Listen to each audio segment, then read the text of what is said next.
स्वागत है आपका। मैं हूं आपके साथ हिमांशु दीक्षित। आज सीएम योगी आदित्यनाथ शाम को गौतम बुद्ध नगर जिले के दौरे पर आने वाले हैं। शाम को 4 बजे योगी जेवर एयरपोर्ट के शिलान्यास की तैयारियां देखने के लिए आगे आएंगे और पीएम मोदी के दौरे से पहले अफसर और नेताओं के साथ बैठक करेंगे। करीब शाम 4 बजे तक सीएम योगी जेवर एयरपोर्ट साइट पर पहुंच जाएंगे और फिर 40 मिनट तक वो पीएम के कार्यक्रम को लेकर अधिकारियों और जनप्रतिनिधियों से चर्चा करेंगे, तैयारियों की समीक्षा करेंगे। 25 नवंबर को पीएम जेवर एयरपोर्ट का शिलान्यास करने वाले हैं और उसी की तैयारियों का जायजा लेने के लिए मुख्यमंत्री योगी आदित्यनाथ आज गौतम बुद्ध नगर पहुंचेंगे और जेवर एयरपोर्ट की शिलान्यास की जो तैयारियां हैं उसका जायजा लेंगे, अधिकारियों से बातचीत करेंगे, जनप्रतिनिधियों से भी बात करेंगे और इससे जुड़ी एक विस्तृत रिपोर्ट आपके सामने। यूपी के सीएम योगी आज जेवर एयरपोर्ट शिलान्यास की तैयारियों का जायजा लेने ग्रेटर नोएडा के दौरे पर आ रहे हैं। सीएम हेलीकॉप्टर से गौतम बुद्ध यूनिवर्सिटी उतरेंगे और फिर अधिकारियों के साथ बैठक करेंगे। इसी के साथ और एयरपोर्ट की साइट का निरीक्षण भी करेंगे। 25 नवंबर को प्रधानमंत्री नरेंद्र मोदी जेवर एयरपोर्ट की आधारशिला रखेंगे। प्रधानमंत्री भूमि पूजन और शिलान्यास के बाद एक विशाल जनसभा को संबोधित भी करेंगे, जिसमें लाखों लोगों के पहुंचने की उम्मीद जताई जा रही है। गौतम बुद्ध नगर के लोगों के लिए नोएडा इंटरनेशनल एयरपोर्ट किसी बड़ी सौगात से कम नहीं है। इस एयरपोर्ट के बनने के बाद रोजगार के नए संसाधन उपलब्ध होने की उम्मीद है। वहीं लाखों युवाओं को रोजगार मिलने की भी उम्मीद है। साल 2024 में नोएडा इंटरनेशनल एयरपोर्ट बनकर तैयार होगा। जेवर एयरपोर्ट की अहमियत का अंदाजा इसी बात से लगाया जा सकता है कि इसके ऐलान के साथ ही गौतम बुद्ध नगर में योजना और परियोजनाओं की बाढ़ सी आ गई है। एयरपोर्ट के चलते ही 3 नए शहर बस रहे हैं। हवाई के साथ ही रेल और रोड कनेक्टिविटी का बड़ा हब बनने जा रहा है। और आइए अब देखते हैं 10 मिनट में कुछ बड़ी खबरें। पूर्वोत्तर के राज्य त्रिपुरा में चल रहे राजनीतिक संघर्ष की दस्तक अब देश की राजधानी दिल्ली में सुनाई देने लगी है। राज्य में चल रहा राजनीतिक दंगल अब दिल्ली शिफ्ट हो गया है। टीएमसी के नेता और सांसद दिल्ली पहुंच चुके हैं और त्रिपुरा में हो रही राजनीतिक हिंसा के खिलाफ अपना विरोध दर्ज करा रहे हैं। सोमवार को टीएमसी के करीब 16 सांसदों ने केंद्रीय गृह मंत्री अमित शाह से मिलने के लिए समय मांगा था, लेकिन फौरन समय नहीं मिलने पर सभी सांसदों ने गृह मंत्रालय के बाहर ही प्रदर्शन किया। बंगाल की सीएम ममता बनर्जी बुधवार को पीएम मोदी से मुलाकात करने वाली है। उधर त्रिपुरा की बिगड़ती कानून व्यवस्था और अदालत की अवमानना को लेकर तृणमूल कांग्रेस की तरफ से दायर याचिका पर आज सुप्रीम कोर्ट में सुनवाई होनी है। वैसे तो त्रिपुरा में राजनीतिक माहौल तुलनात्मक रूप से हमेशा शांत ही रहा है, लेकिन जानकार कहते हैं कि पिछले विधानसभा चुनाव में हुई हिंसा के बाद से ही त्रिपुरा सुर्खियों में रहा है। यूपी विधानसभा चुनाव 2022 में विजय हासिल करने के लिए बीजेपी ने कमर कस ली है। आज बीजेपी के राष्ट्रीय अध्यक्ष जेपी नड्डा कानपुर के दौरे पर हैं। यहाँ पर वो कई कार्यक्रमों में शामिल होंगे। सबसे पहले वो साउथ नौबस्ता पुरानी मोरंग मंडी में पार्टी के नए क्षेत्रीय कार्यालय का उद्घाटन करेंगे। क्षेत्रीय कार्यालय से ही वो कानपुर बुंदेलखंड क्षेत्र के कई नवनिर्मित कार्यालयों का भी ऑनलाइन शुभारंभ करेंगे। इसके बाद कानपुर में बूथ अध्यक्षों के सम्मेलन को संबोधित करेंगे।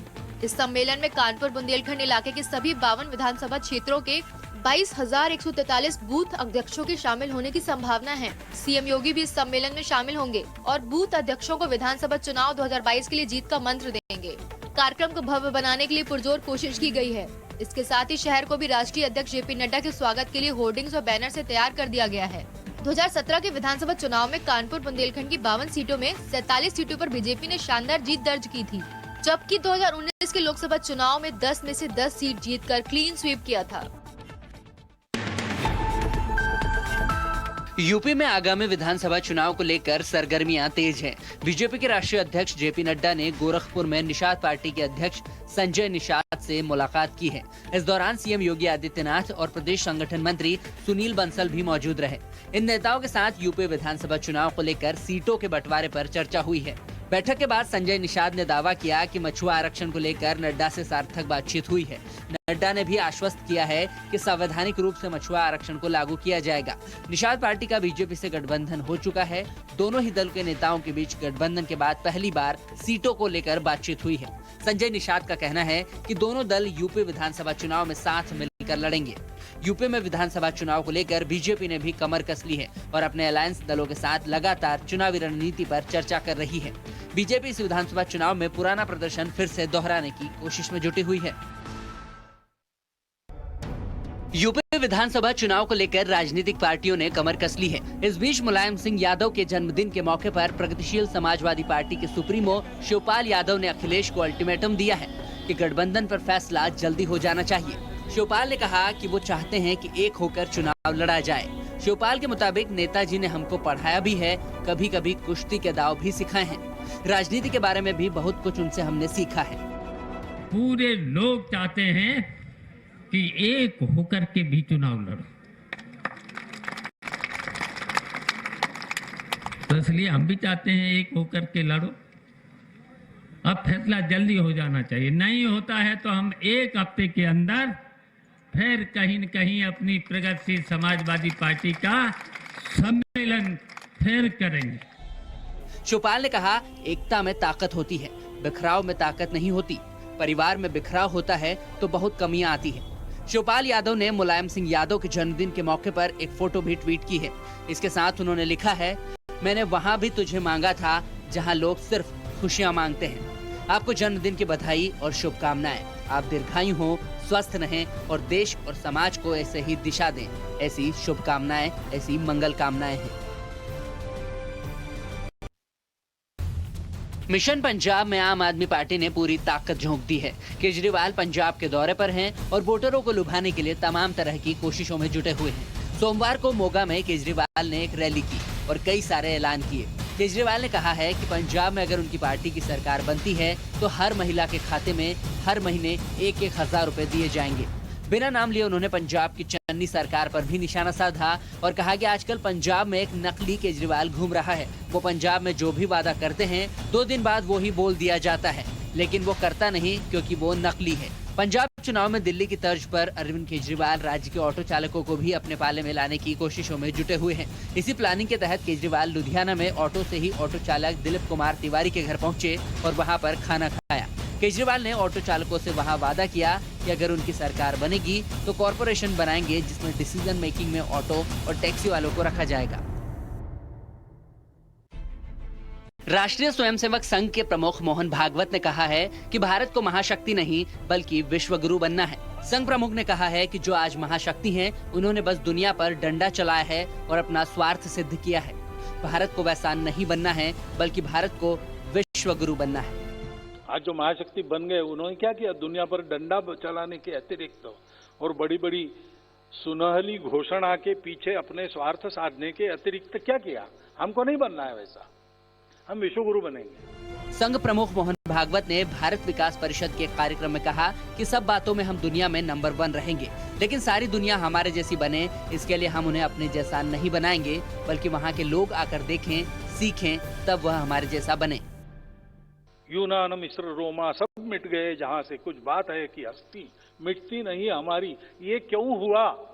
बाकी तो सब मिट गए। देखते देखते आक्रमणों की आंधी में 77 साल में स्पेन से साइबेरिया एक रंग में रंग गया। संघ प्रमुख ने कहा, जय जयकार से उत्साह बढ़ता है, लेकिन अहंकार बढ़ने की भी संभावना बनी रहती है। अहंकार मारक होता है, सेवा में अहंकार बिल्कुल नहीं चलता है। अनुकूलता में अहंकार से दूर रहने की चिंता करनी पड़ती है। भागवत ने कहा, भारत का प्राण है मनुष्य का विकास, यानी कि विश्व के साथ एकात्मक हो जाएं। वित्त मंत्री निर्मला सीतारमण 2 दिनों के जम्मू कश्मीर के दौरे पर हैं। सोमवार को वित्त मंत्री ने आयकर भवन द चिनार का उद्घाटन किया। इस मौके पर उन्होंने कहा कि इनकम टैक्स डिपार्टमेंट के लिए यहाँ स्थायी बिल्डिंग का बनना काफी अहम है। वित्त मंत्री ने कहा कि आर्टिकल 370 को खत्म किए जाने के बाद परिसीमन आयोग का गठन किया गया है। डीडीसी चुनाव के नतीजे बताते हैं कि लोग किस तरह विकास की राह देख रहे हैं। वित्त मंत्री ने यह भी कहा कि जम्मू कश्मीर के लोगों को जो सुविधाएं अब तक नहीं मिली हैं, अब वो सुविधाएं उन्हें जल्द से जल्द मुहैया कराई जाएंगी। सीतारमण ने कहा कि जम्मू कश्मीर के पास 20,000 मेगावाट बिजली पैदा करने की क्षमता है, जिस पर काम करने की जरूरत है। वित्त मंत्री आज जम्मू कश्मीर के उद्योग जगत के लोगों से मुलाकात करेंगी और कोरोना काल में अर्थव्यवस्था की स्थिति की समीक्षा करेंगी। जम्मू कश्मीर के उपराज्यपाल मनोज सिन्हा भी इस दौरान वित्त मंत्री के साथ मौजूद थे। उन्होंने कहा कि आजादी के बाद जम्मू कश्मीर औद्योगिकीकरण में अछूता रहा है, लेकिन पहली बार पीएम मोदी के मार्गदर्शन में 28,400 करोड़ रुपए की नई औद्योगिक विकास परियोजनाओं की यहाँ शुरुआत हुई है।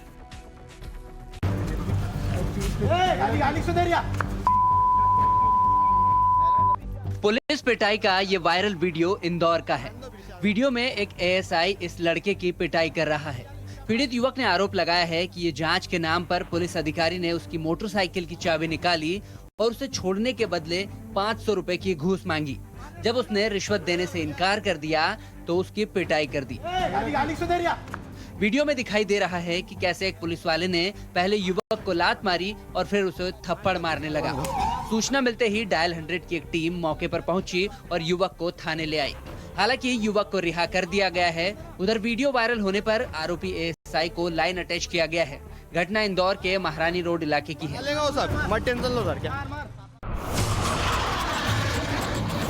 गुजरात के गगन में हिंद के लड़ाकू विमानों की गर्जना ने चीन और पाकिस्तान के होश उड़ा दिए हैं। चाहे आसमान की ऊंचाई हो या नदी की गहराई हो, कच्छ के क्रिक और रेगिस्तान में भारतीय शेरों ने ऐसा दम दिखाया कि इमरान और जिनपिंग खेमे में खलबली मच गई। दुश्मन चाहे आसमान से हमला करे या फिर पानी के रास्ते अपनी साजिशों को अंजाम देने की कोशिश करे, हमारे जवानों ने दिखा दिया है कि वो हर मोर्चे पर देश के दुश्मनों को मुंहतोड़ जवाब देने के लिए पूरी तरह से सक्षम है।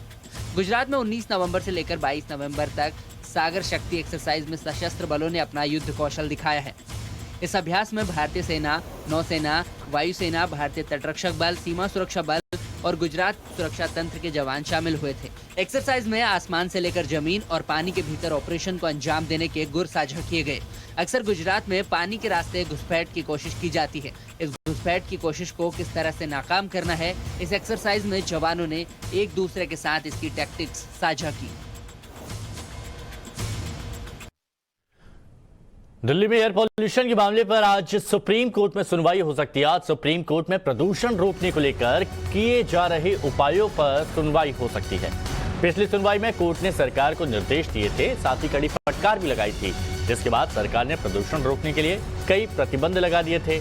दिल्ली में स्कूल बंद कर ट्रकों की एंट्री पर 26 नवंबर तक रोक लगा दी गई।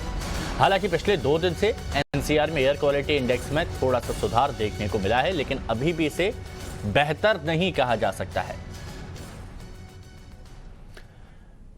कांग्रेस के वरिष्ठ नेता मणिशंकर अय्यर ने फिर से एक बार विवादित बयान दिया है। मणिशंकर अय्यर ने कहा कि मोदी सरकार के पिछले 7 सालों में शांति की बात नहीं हो रही, देश अमेरिका का गुलाम बनकर बैठा है। मणिशंकर अय्यर इससे पहले भी कई विवादित बयान दे चुके हैं। पिछले 7 साल में हम देख रहे हैं कि गुट निरपेक्षता की तो बात ही नहीं होती है, कि शांति की बात ही नहीं होती है, कि अमेरिकनों के गुलाम बनकर बैठे हैं और कहते हैं कि हमें बचाओ। किससे बचाओ? वो कहते हैं कि चीन से बचो। कहें कि लेकिन चीन के सबसे करीब के दोस्त तो आप ही हो, तो वो हो, लेकिन हमारा तब भी कुछ प्रतियोग चलेगा। तो इसलिए रूस के साथ जो हमारे संबंध हुआ करते थे सन 2014 तक, वो काफी कम हो चुके हैं। उसमें काफी चोट लगा है और हमारा कर्तव्य बनता है कांग्रेस के होते हुए कि हम करोलेव साहब को और उनके साथियों को ये बताएं कि जो भी आज की मौजूदा सरकार कर रही हो, हम उसके पक्ष में नहीं हैं। बीजेपी के राष्ट्रीय अध्यक्ष जेपी नड्डा के मिशन यूपी का आज दूसरा दिन है और गोरखपुर के बाद नड्डा आज कानपुर में कई कार्यक्रम में शिरकत करेंगे, जहां नड्डा बीजेपी के बूथ अध्यक्षों के सम्मेलन को संबोधित करेंगे। सीएम योगी भी इस दौरान जेपी नड्डा के साथ रहेंगे। दोनों ही गुरुद्वारा में मत्था टेकेंगे और फिर बीजेपी कार्यालय का उद्घाटन करेंगे। सुबह 11:15 बजे देखिए गुरुद्वारे में मत्था टेकेंगे। मुख्यमंत्री योगी आदित्यनाथ भी होंगे, बीजेपी अध्यक्ष जेपी नड्डा भी होंगे। सुबह करीब 11:15 बजे जोनल बीजेपी ऑफिस का उद्घाटन होगा। 7 जिला कार्यालयों के जो वर्चुअल उद्घाटन यहां पर किया जाएगा, क्योंकि चुनावी वक्त है, कार्यकर्ताओं को मजबूत करना। दोपहर 2 बजे बीजेपी बूथ अध्यक्ष सम्मेलन को संबोधित करेंगे और ये कार्यक्रम हम आपको बता रहे हैं। आज दूसरा दिन जेपी नड्डा का क्या कार्यक्रम आज रहने वाला है। बीजेपी ने यूपी चुनाव की तैयारियां तेज कर दी हैं। पीएम मोदी की 3 दिनों के यूपी दौरे के बाद अब बीजेपी अध्यक्ष जेपी नड्डा ने मोर्चा संभाल लिया है। लखनऊ में बीजेपी अध्यक्ष ने स्टेट बीजेपी कोर कमेटी की मीटिंग ली और लखनऊ में यूपी बीजेपी नेताओं के साथ नड्डा ने चर्चा की है। इस दौरान नड्डा के साथ सीएम योगी आदित्यनाथ के साथ साथ सुनील बंसल और भी कई नेता शामिल थे। गोरखपुर में जेपी नड्डा ने संजय निषाद से मुलाकात की और चुनाव में सीटों के बंटवारे पर चर्चा की।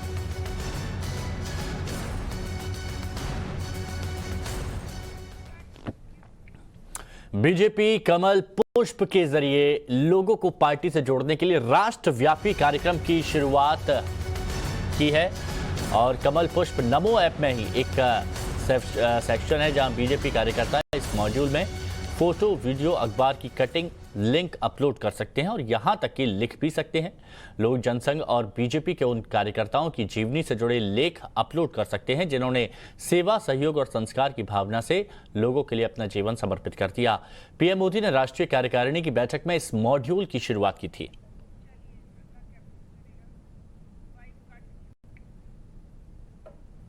और आइए अब देखते हैं 5 मिनट में 25 बड़ी खबरें। त्रिपुरा में हिंसा का मामला गर्माता जा रहा है। वहां के हालातों को लेकर पश्चिम बंगाल की सीएम ममता बनर्जी कल दिल्ली में पीएम मोदी से मुलाकात करेंगी। त्रिपुरा की बिगड़ती कानून व्यवस्था और अदालत की अवमानना को लेकर तृणमूल कांग्रेस की याचिका पर आज सुप्रीम कोर्ट में सुनवाई भी होने वाली है। दिल्ली में त्रिपुरा हिंसा मामले पर टीएमसी के सांसदों ने प्रदर्शन किया और फिर गृह मंत्री अमित शाह से मुलाकात की। तृणमूल कांग्रेस पार्टी के सांसद सौगत राय ने कहा है कि शाह ने उन्हें भरोसा दिलाया है कि वे उनकी शिकायतों पर गौर करेंगे। ममता बनर्जी भी टीएमसी सांसदों से मुलाकात करेंगी। मेघालय के राज्यपाल सत्यपाल मलिक ने एक बार फिर कहा है कि राष्ट्रपति और प्रधानमंत्री कहेंगे तो 1 मिनट में पद छोड़ दूंगा। टाइम्स नाउ नव भारत के खास कार्यक्रम न्यूज की पाठशाला में सत्यपाल मलिक से कई तीखे सवाल पूछे गए। इस दौरान उन्होंने किसानों को उकसाने के आरोप को नकार दिया। दिल्ली में आरएसएस प्रमुख मोहन भागवत ने कहा है कि कुछ तो बात है हमारे देश की, बाकी सब मिट गए लेकिन हस्ती नहीं मिटती हमारी। डॉक्टर सूरज प्रकाश जन्म शताब्दी समारोह में भागवत ने कहा कि कई आक्रमणों को झेलकर भी आज हम जिंदा हैं। भारत उठ रहा है, केवल महाशक्ति बनने के लिए नहीं बल्कि हमें तो विश्व गुरु बनना है।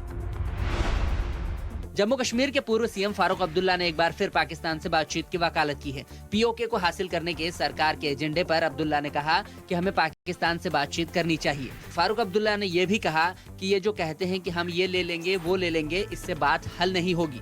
चीन से बात कर सकते हो जो रोजाना अंदर आ रहा है। मिशन यूपी में जुटे बीजेपी के राष्ट्रीय अध्यक्ष जेपी नड्डा ने लखनऊ में कोर ग्रुप की मीटिंग ली। कल गोरखपुर में रहने के बाद नड्डा आज कानपुर में कई कार्यक्रमों में शामिल भी होंगे। सबसे पहले गुरुद्वारे में मत्था टेकने के बाद सीएम योगी के साथ जेपी नड्डा बीजेपी कार्यालयों का उद्घाटन करेंगे। फिर बूथ अध्यक्षों के सम्मेलन को भी संबोधित करेंगे।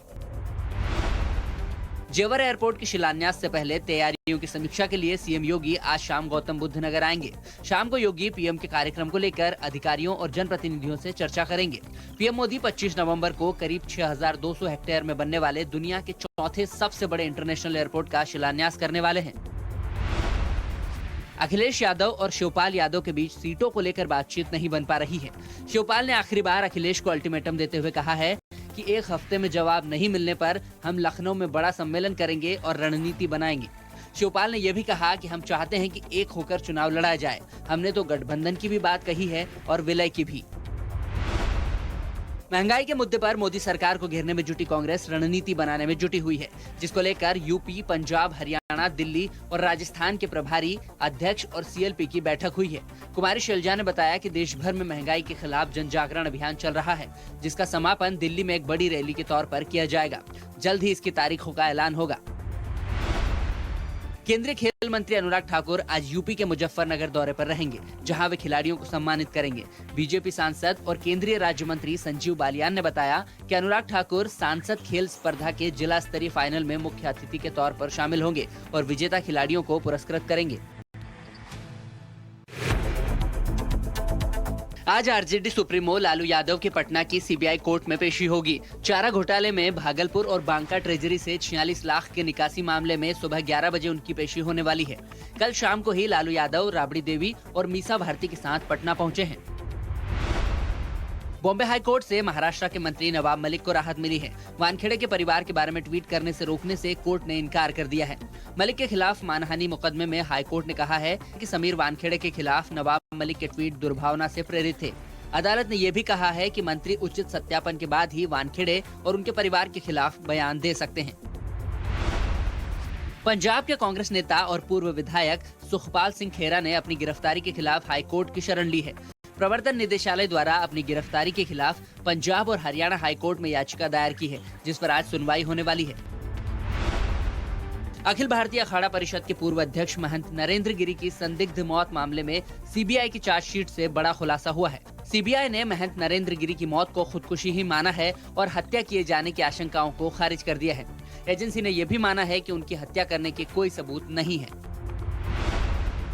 इंदौर में पुलिस वाले की दबंगई का वीडियो सामने आया है। इंदौर के सेंट्रल कोतवाली थाना क्षेत्र के महारानी रोड इलाके में एक एएसआई ने युवक को लात मुक्कों और थप्पड़ों से पीटा है। कहा जा रहा है कि 500 रुपए नहीं दिए गए तो एएसआई ने युवक की पिटाई कर दी, जिसका वीडियो अब सोशल मीडिया पर वायरल हो रहा है।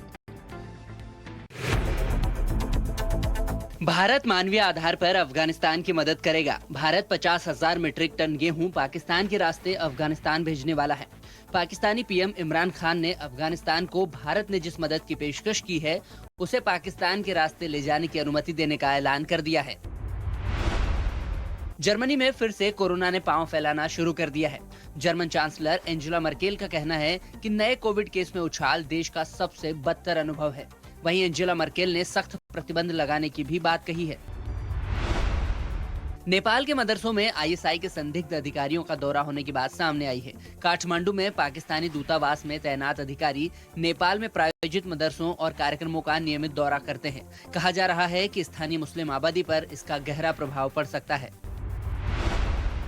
पाकिस्तान की ओर से भारत में हथियारों की तस्करी की साजिश की जा रही है। सोशल मीडिया के जरिए हथियारों की तस्करी करने वाले का पाकिस्तान कनेक्शन चेक करने के लिए सुरक्षा एजेंसियां जांच में जुटी हुई हैं। दिल्ली पुलिस की स्पेशल सेल ने सोशल मीडिया के जरिए हथियार तस्करी करने वाले एक तस्कर को गिरफ्तार किया है। फिल्म अभिनेत्री प्रियंका चोपड़ा ने अपने पति निक जोनस को इंस्टाग्राम पर अनफॉलो कर दिया है। वहीं प्रियंका चोपड़ा ने इंस्टाग्राम पर अपना नाम भी बदल लिया है। हालांकि इस मामले पर प्रियंका ने अभी तक कोई प्रतिक्रिया नहीं दी है और न ही इस मामले पर अब तक उनका कोई बयान सामने आया है। दिल्ली में एयर पोल्यूशन के मसले पर सुप्रीम कोर्ट में आज सुनवाई हो सकती है। एनसीआर में हवा की खराब स्थिति को लेकर सरकार ने कई प्रतिबंध 26 नवंबर तक बढ़ा दिए हैं। हालांकि 2 दिन से राष्ट्रीय राजधानी क्षेत्र में एयर क्वालिटी में थोड़ा सुधार हुआ है। विस्थापित कश्मीरियों के लिए स्थायी निवासी प्रमाण पत्र बनाने के लिए दिल्ली में कैंप का तीसरा चरण आज से शुरू हो रहा है। दिल्ली के जम्मू कश्मीर भवन के बाहर ये कैंप लगाया जाएगा और ये सुबह 11 बजे से शाम 5 बजे तक चलेगा। पहले 2 चरणों में करीब 16,000 डोमिसाइल सर्टिफिकेट बनाए गए हैं। रामायण सर्किट स्पेशल ट्रेन में सर्विस देने वाले वेटर्स की ड्रेस अब बदल दी गई है। उज्जैन के साधु संतों की आपत्ति के बाद आईआरसीटीसी ने यह फैसला लिया है। दरअसल रामायण सर्किट ट्रेन में वेटर्स भगवा ड्रेस पहनकर बर्तन उठा रहे थे, जिनका साधु संतों ने विरोध किया था। यूपी में 69,000 शिक्षक भर्ती आरक्षण में कथित घोटाले के खिलाफ आज प्रदर्शन होगा। लखनऊ में शिक्षक भर्ती मामले में यूपी विधानसभा का प्रदर्शनकारी घेराव करेंगे। घेराव आंदोलन का भीम आर्मी और आजाद समाज पार्टी ने समर्थन किया है।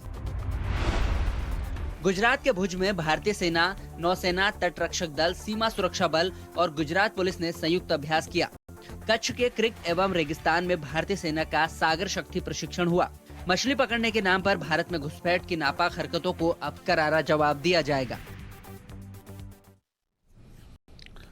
और यहां पर रुकेंगे एक छोटे से ब्रेक के लिए।